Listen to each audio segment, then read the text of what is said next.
Swastiastu. Halo pemirsa Bali TV, apa kabar Anda? Senang sekali kembali saya Aisu Santi Putra Nindya dapat menjumpai Anda dalam program acara Mahadewi Pesona Perempuan Indonesia.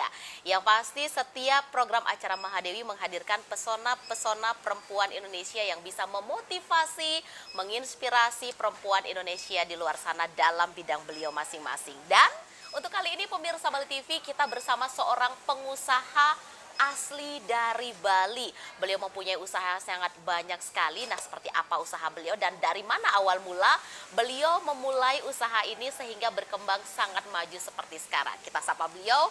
Beliau adalah Ibu Ketut Siti. Om Swastiastu, Ibu. Swastiastu, Mbak Ayu. Aduh, senang sekali loh Ibu. Kita dapat bertemu, berjumpa dan menyapa pemirsa Bali TV dimanapun berada dalam program acara Mahadewi. Senang sekali juga saya diundang ya dalam acara Mahadewi ini. Wah, melihat banyak sekali usaha Ibu. Ibu sebagai seorang pengusaha asli dari Bali, dari bumi kita sendiri, daerah kita sendiri seperti itu Ibu ya. Ibu, kita mau tahu Ibu, awal mula Ibu mempunyai usaha sampai sebesar saat sekarang ini diawali seperti apa sih Bu?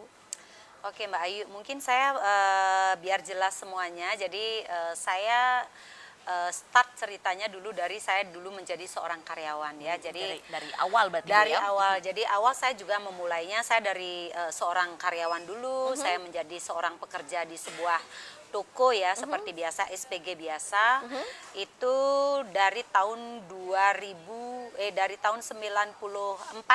sampai tahun 98. Oke. Tahun 98 pas kerusuhan ya sebenarnya. Jadi karena saya merasa bahwa setelah saya bekerja saya sudah cukup banyak memiliki pengalaman, saya juga mungkin memiliki insting bisnis, jadi beberapa peluang kita lihat.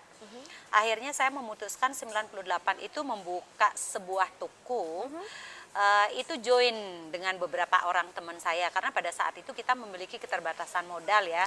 Jadi kalau boleh saya cerita, jadi saya starting bisnis dari tahun 98 dengan modal menjual motor. Saat itu karena tidak ada modal, saya bisa beli motor, ya motor saya jual dengan harga dengan harga 4.500.000. Itulah modal awal saya untuk berbisnis pertama kali. Jadi saya join dengan beberapa orang. Dari bisnis itu saya dulu membuka toko baju awalnya, tidak seperti retail kuku seperti sekarang. Buka toko baju, akhirnya 98 saya cukup berhasil. Dari satu toko, kedua toko, ketiga toko, saya ketemu akhirnya bom 1, bom 2, Bom dan Bali ya? SARS. Ya, jadi pada saat itu ya sebenarnya saya juga dalam perjalanan bisnis saya ini melalui banyak hal ya, jadi up and down pariwisata di Bali. Tetapi pada zaman itu Astungkare kita tetap survive Mbak Ayu ya, jadi tetap survive. Dan akhirnya tahun setelah bom 2, kita kebanyakan sebelum bom 2 itu kita kebanyakan bisnisnya di pariwisata. Jadi pada saat itu kita lihat bisnis pariwisata ini up and down sekali. Pada saat situasi bagus, bisnis kita bagus. Pada saat situasi rentan kena sesuatu, kena isu pariwisata, jadi bisnis kita juga drop banget. Akhirnya saya dan suami pada saat itu, suami masih bekerja di hotel, berpikir kita tidak bisa, kalau kita mau long term kita harus tidak bisa bisnis di pariwisata saja. Kita harus berbisnis di segmen lokal. Tahun 2006. Akhirnya saya dan suami melihat bisnis lokal apa kira-kira yang bisa menyempurnakan bisnis kita di pariwisata ini. Jadi kita lihat di situ ya kita harus berbisnis sembako ya. Pada saat itu pebisnis besar nasional seperti Alfamart, Indomaret belum ada ke Bali. Kita kepengen membuat bisnis sembako, toko modern ber-AC ya, itu satu-satunya dan pertama yang memikirkan itu zaman itu kita. Akhirnya Bapak sama dan Ibu loh. ya, jadi Alfamart Indomaret itu belum ke Bali. Terus akhirnya kita membangun Kokomat pertama kali tahun 2006.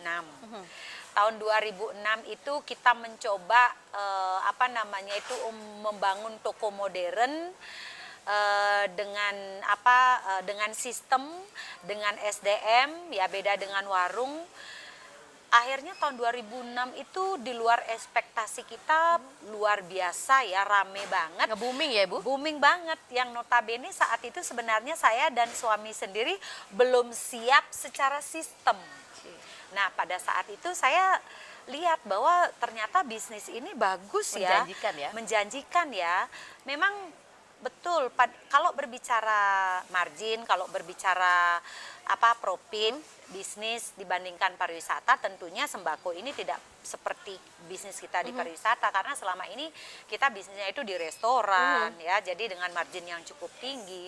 Di sembako ini kan kita dapat separate itu margin kecil ya. Tetapi setelah kita analisa pertumbuhannya dari bulan ke bulan itu tuh kok growth. Akhirnya saya sama suami itu berpikir, oke, yang penting walaupun kecil, yang penting bisnis ini growth.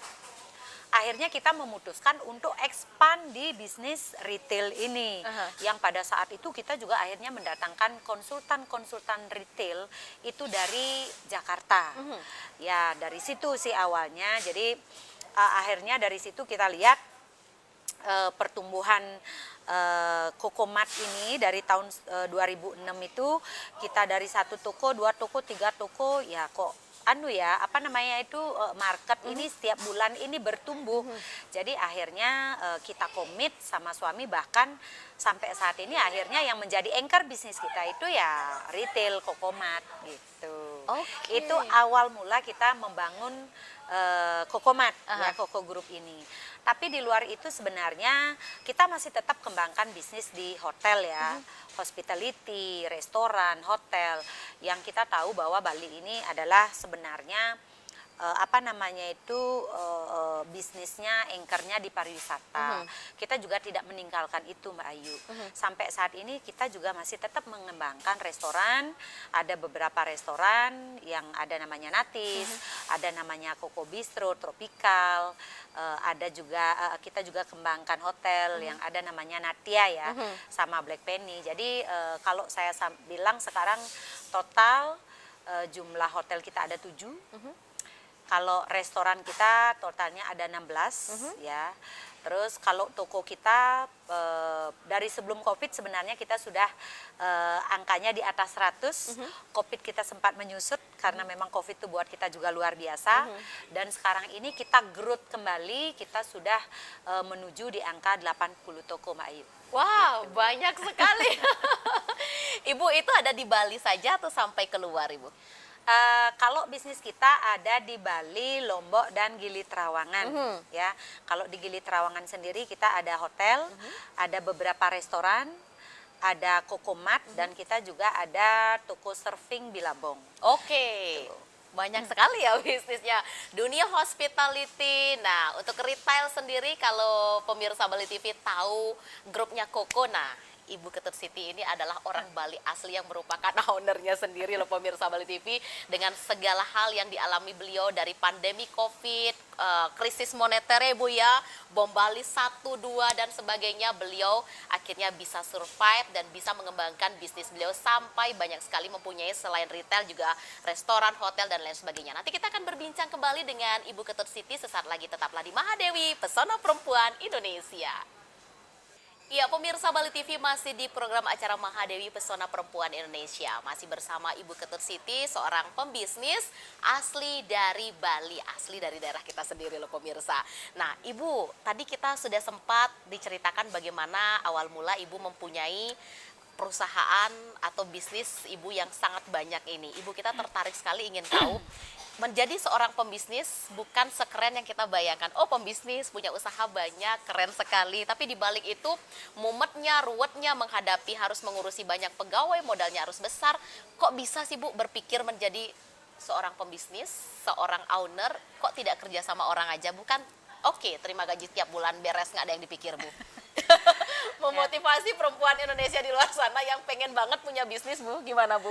Ini menarik ya. Jadi saya pikir hidup itu adalah pilihan ya. Jadi jangan juga pernah berpikir bahwa menjadi seorang pebisnis itu, kadang sekarang banyak sekali orang itu berpikir bahwa kalau mau enak, kalau mau punya uang banyak, jadilah seorang pebisnis. Tidak semudah itu. Karena apa? Kalau kita menjadi seorang pebisnis, tidak ada garansi kita sukses. Sementara cita-cita orang itu menjadi seorang pebisnis itu kepengen hidupnya nyaman, enak, punya uang banyak, ya cita-citanya ya. Tapi sebenarnya kalau kita terjun jadi seorang pebisnis sebenarnya starting awal ya terutama, kita harus bisa bekerja. Dulu saya menjadi, kenapa motivasi saya menjadi seorang pebisnis? Saya pikir dulu itu malah saya menjadi seorang pebisnis itu dari awal saya sudah siap bahwa saya akan bekerja lebih dari seorang karyawan.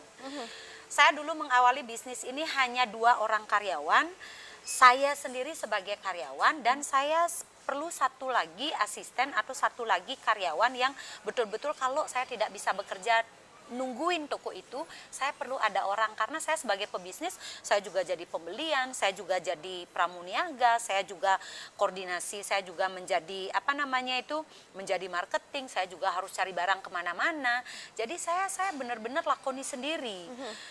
Pada saat bisnis saya tidak pernah berpikir bahwa saya bisnis saya kepengen santai, karena apa sebenarnya semakin banyak bisnis kita, waktu kita tidak akan banyak untuk bersantai.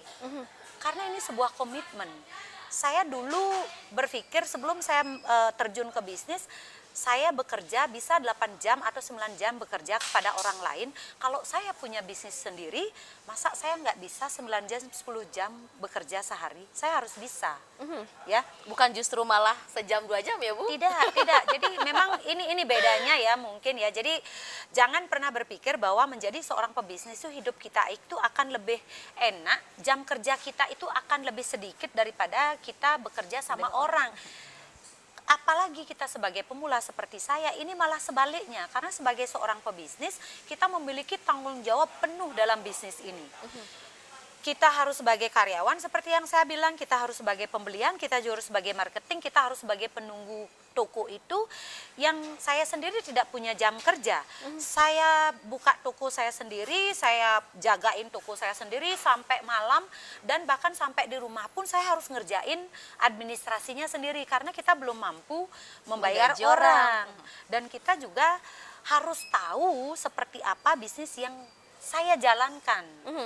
Kita nggak bisa menyerahkan bisnis itu kepada orang karena apa, awal-awalnya kita benar-benar harus observasi dari A sampai Z, sehingga kalau misalkan bisnis ini menurun kita harus paham turunnya itu karena apa.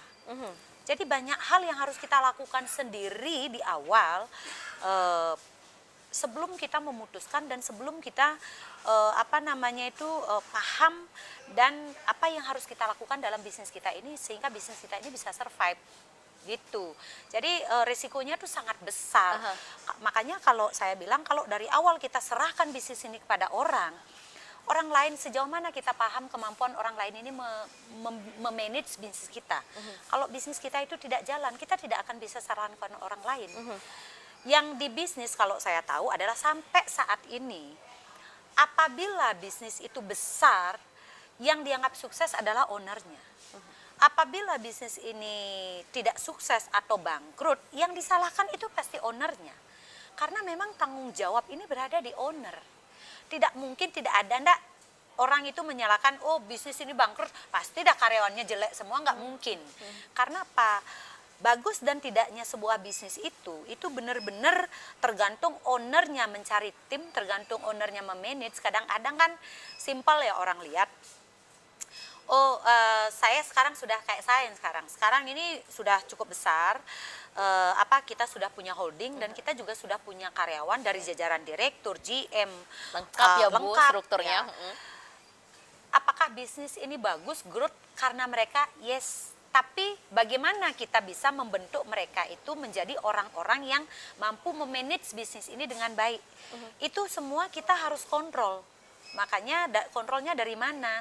Touching personal, bagaimana orang-orang bagus ini biar tetap stay di kita sehingga dia juga menjadi aset dari perusahaan. Oke, benar. Bagaimana budaya di perusahaan ini kita bentuk sehingga orang-orang yang berada di dalamnya ini juga nyaman berada di perusahaan ini.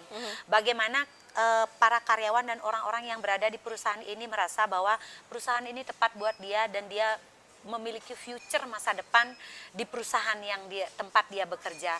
Ini kan ini kan semua visi dan misinya itu dari owner, ya. Kalau misalkan ownernya tidak punya visi dan misi mengembangkan perusahaan, membuat karyawannya sejahtera, atau dia ownernya itu hanya tinggal menunggu bagaimana manajemen itu menjalankan bisnis. Ya, kalau manajemen ini bagus dan benar dalam mengambil keputusan. Kalau tidak, nah ini resikonya kan semua ada di kita. Sebuah keberhasilan itu buat saya adalah bagaimana kita mampu menyelesaikan setiap masalah yang datang, ya, day by day. Karena apa, besok akan ada masalah baru lagi 2 hari akan Selesaikan datang hari masalah. Jadi artinya masalah itu tidak akan pernah selesai. Ya, jangan berharap kita bisa menyelesaikan masalah dalam bisnis. Karena kalau masalah itu tidak ada, artinya kita tidak akan melihat kita tidak akan pernah next step. Karena kalau masalah di size bisnis kita sekarang, kita ketemu masalah A, next step kita akan ketemu masalah B, next step kita akan ketemu masalah C, dan benar-benar kita harus siap ya menghadapi semua masalah itu, dan kita juga tidak akan boleh stop berkreasi bagaimana kita bisa menyelesaikan setiap masalah yang ada. Karena dalam bisnis itu kita tidak akan ketemu satu masalah modal, karyawan, masalah produk, market. Sekarang ini masalah pengembangan ide ke depannya harus bagaimana, ide, dan masalah perubahan market yang ada. Ini kan selalu berjalan bergerak ya. Jadi ya kita juga tidak boleh stop. Gitu. Oke, wah Ibu, sebagai seorang perempuan Bali, yang mana kita tahu di Bali itu kan banyak adat istiadat, kegiatannya seperti itu.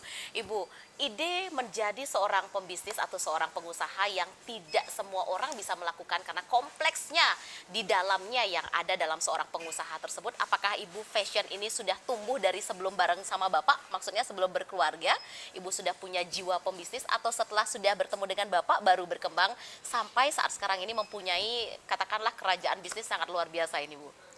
Oke Mbak Ayu, ya ini menarik ya. Jadi sebagai perempuan Bali, jujur saya bilang tidak mudah memang membagi waktu antara kewajiban kita sebagai perempuan Bali yang punya kewajiban di rumah tangga, di kampung, adat istiadat, sosial, kewajiban kita sebagai ibu rumah tangga ya, yang kita juga punya suami, yang kita tahu memang tugas perempuan Bali di Bali ini memang tidak mudah ya. Bagaimana kita membagi waktu menjadi seorang ibu. Kebetulan saya tumbuh dari orang tua yang sangat sederhana, dari kampung yang sangat menanamkan budaya Bali. Dari kecil memang saya sangat dekat dengan upacara, sangat dekat dengan kegiatan-kegiatan Bali. Akhirnya sampai saya memilih berkeluarga, memilih menjadi seorang pebisnis. Itu pun saya sangat sadar bahwa sebagai seorang pebisnis saya tidak boleh lepas dari kewajiban saya menjadi seorang istri dan menjadi perempuan Bali. Ya, jadi saya lakoni dengan sangat sadar dan sangat senang ya, sangat senang. Jadi menarik sekali dari pertanyaannya bahwa bagaimana saya membagi waktu, bagaimana saya harus mengembangkan diri sebagai seorang pebisnis. Jadi saat ini karena mungkin seiring dengan besarannya bisnis, mulailah saya membangun sebuah manajemen. Karena apa? Saya tidak mungkin kawal bisnis ini sendiri, apalagi saya sebagai seorang perempuan Bali yang memiliki banyak kewajiban. Saya akan memporsikan diri saya pada saat hari-hari tertentu. Saya juga pulang kampung, melakukan persembahyangan, dan saya kebetulan juga masih senang membuat sarana dan prasarana upacara sendiri ya. Wow. Jadi, saya juga masih senang. Galungan masih mejahitan juga ya, Bu? Mejahitan. Jadi jadwal saya itu sudah pasti. Jadi kalau udah galungan, saya udah break 2 hari dari kantor dan saya fokus melakukan upacara di rumah. Jadi tim saya juga di kantor, kebetulan tim kita mix ya, ada yang Hindu dan ada juga non ya. Mereka juga sangat paham. Jadi kalau berbicara koordinasi baik pun ya tetap tentunya saya bisa lakukan di mana saja. Tapi kalau berkegiatan, memang saya sekarang sudah membagi diri saya pada saat saya harus menjalankan melaksanakan upacara saya memang pulang kampung, dan karena saya sudah punya manajemen, bisnis ini dijalankan oleh manajemen secara profesional.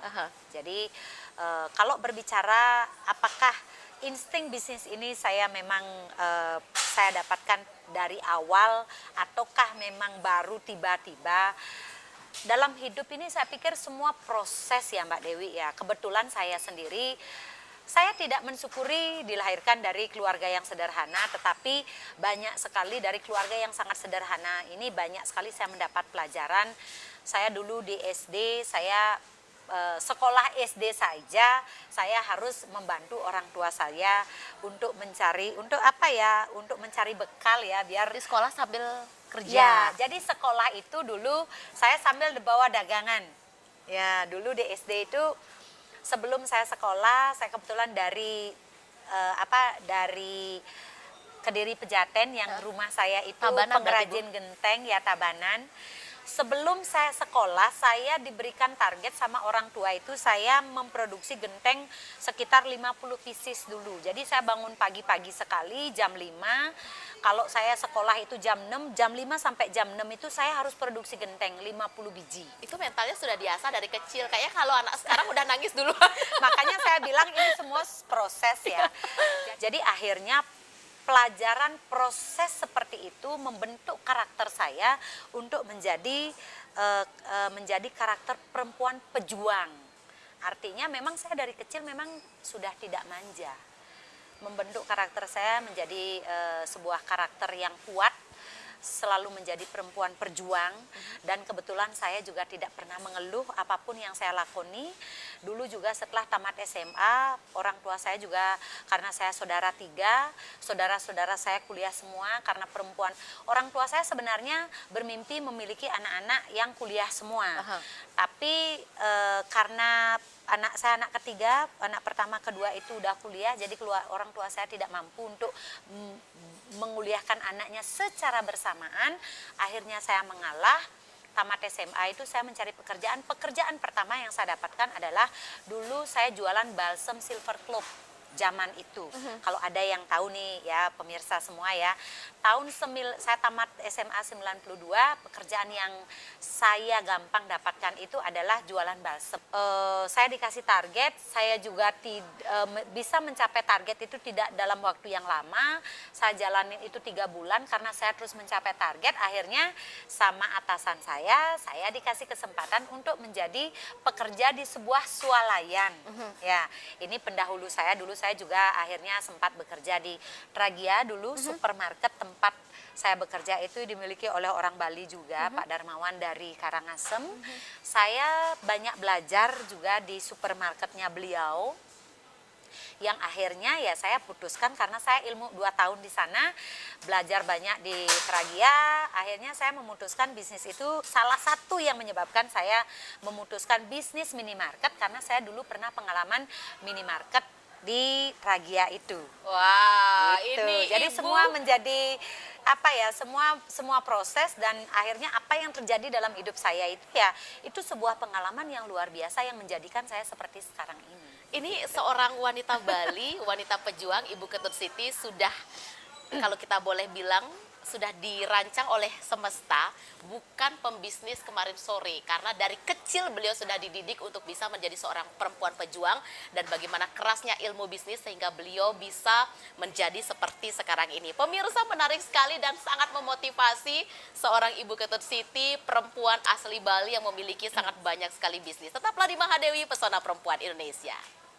Iya pemirsa, masih di program acara Mahadewi Pesona Perempuan Indonesia. Masih bersama perempuan pejuang, wanita tangguh, Ibu Ketut Siti, selama mempunyai bisnis dan sebagai seorang pengusaha. Ibu, suka duka apa yang Ibu pernah alami? Pasti banyak, mungkin kita boleh minta sedikit cerita untuk pemirsa di rumah, Ibu. Kalau suka dukanya ya pasti banyak ya. Jadi sebagai seorang pebisnis seperti yang saya sampaikan tadi, ini hidup itu adalah pilihan dengan komitmen yang luar biasa. Sebagai seorang pebisnis kadang-kadang kita tidak hanya ketemu manisnya saja. Kadang-kadang kita memiliki ketemu masalah bisnis itu tidak jalan, terus kita stuck dengan modal, terus kita juga memiliki problem-problem karyawan yang ada. Seperti saat ini di Bali ini, seperti yang saya sampaikan, kita ketemu bom 1, bom 2, SARS. Yang paling berat hantaman buat saya, mungkin teman-teman pebisnis ini adalah kita ketemu COVID-19. Pada saat COVID-19, pada saat itu posisi saya sudah mengajak 3.000 karyawan. 3.000 karyawan. 3.000 karyawan di semua unit di Ibu berarti? semua unit bisnis saya. COVID-19 ini unitnya tidak semua buka dan sebagian tutup. Akhirnya sebagian karyawannya itu kita rumahkan bergiliran, miris buat kita. Ya. Tapi kita harus tetap berjuang ya. Jadi yang ada di pikiran saya, bagaimana kita bisa survive, berjuang untuk perusahaan ini, sehingga mereka-mereka yang sebagian bekerja bergiliran itu kita bisa ajak kembali dan kita bisa, masa depan mereka ada di sini. Ya, Astungkare, jadi karyawan kita juga luar biasa perjuangannya, support saya total. Sampai saat ini akhirnya setelah COVID ini mereka kembali lagi dan mereka memiliki energi baru, mereka memiliki semangat baru dan akhirnya kita bertumbuh lebih cepat dari COVID ini. Wah, kalau begini model ownernya pasti seluruh pegawainya sangat mencintai corporate-nya loh pemirsa. Ya itu ya. Kalau berbicara sukanya ya, kebetulan saya ini ya seperti tadi ya, saya ini adalah orang yang tidak muluk-muluk, mungkin tidak terlalu tidak banyak mengeluh. Ini pilihan yang saya pilih.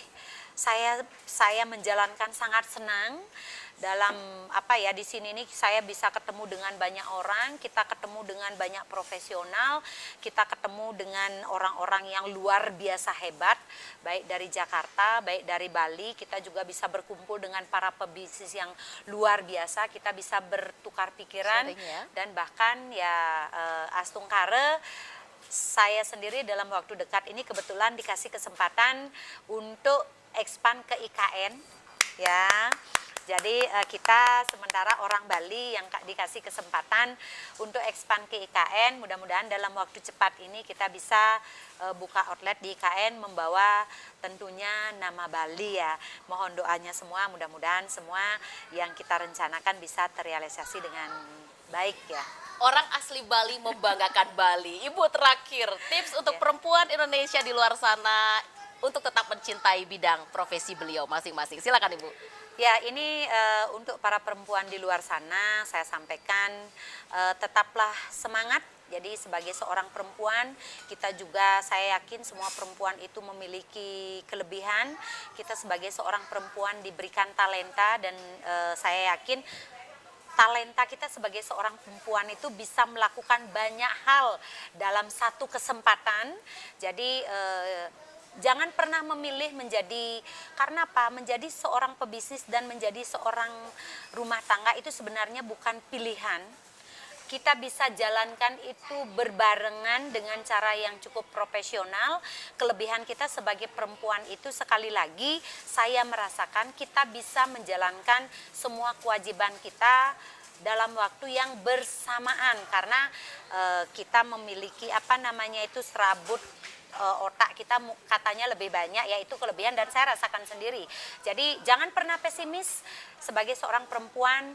Kita kesempatan kita tidak ada karena saya sudah buktikan sebagai seorang perempuan saya bisa menjalankan bisnis ini secara profesional dengan para lelaki yang luar biasa, dan sebagai seorang perempuan saya juga bisa menjalani hidup saya sebagai seorang ibu, sebagai seorang istri, dan semua saya jalani dengan senang dan sampai saat ini semua berjalan dengan amat sangat baik. Ya. Wow, wanita Bali yang tidak meninggalkannya mau berayu tetapi bisnisnya juga tetap jalan. Wanita pejuang Ibu Ketut Siti. Terima kasih Ibu sudah hadir di acara Mahadewi, sangat menginspirasi. Dan pemirsa Bali TV, tidak terasa waktu kita, mudah-mudahan kita bisa berjumpa kembali Bu di lain kesempatan. Dan pemirsa, mudah-mudahan acara yang kita sajikan kali ini bersama Ibu Ketut Siti, seorang pengusaha, seorang pembisnis dengan unit bisnis sangat banyak sekali, dapat bermanfaat, dapat menginspirasi bagi pemirsa Bali TV dimanapun berada. Dan akhir kata, saya Aisu Santi Putra Nindya mewakili seluruh kerabat kerja Bali TV yang bertugas hari ini pamit undur diri dan kami akhiri dengan para mesanti. Om Santi, Santi, Santi Om.